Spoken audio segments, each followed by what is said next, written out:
Now, 2025, if 2024 was the year of uncertainty, I think 2025 is a year where there's a little more firm answers out there and there's a little more stuff that gets done. We are at a stage in the real estate market here in Seattle where, if historic trends were to tell you anything, this is one of the biggest backlogs of buyers just waiting on the sidelines that we've had here in Seattle in a long time.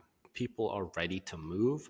It's just a question of, does that one thing fall into place that pushes them over the edge to be willing to sell and be willing to buy somewhere else? Now, what is that one thing?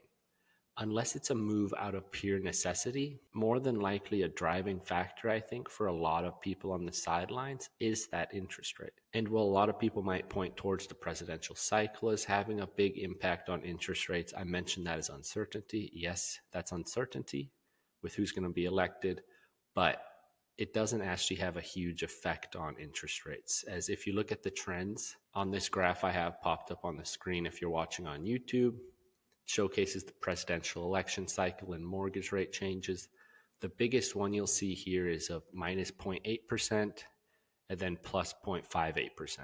So really not huge changes in the interest rate more often than not. And that's kind of what we've seen with this election as well. Not huge interest rate movers after the election. So what does affect the interest rate? And I think a better question to ask might be, what doesn't affect interest rates?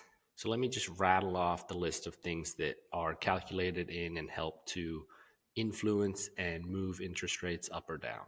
You've got the Federal Reserve policies, inflation, economic growth, employment levels, global factors, market sentiment and supply and demand for loans, government debt, and fiscal policies. Long list right there.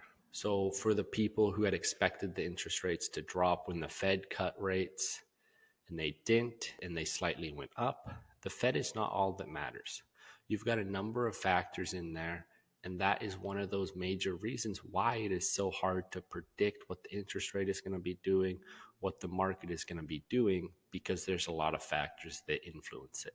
So now that I've laid out a few facts here and laid out what I see as the biggest influencers on the real estate market, my prediction for the market in 6 months, which I'm going to call June, is interest rates will be down to around 6.2 to 6.1%. Right now, they're sitting around 6.9% when I recorded this video on December 4th. And I think by June, in 6 months, they're down in that 6.2 range, maybe 6.3 range.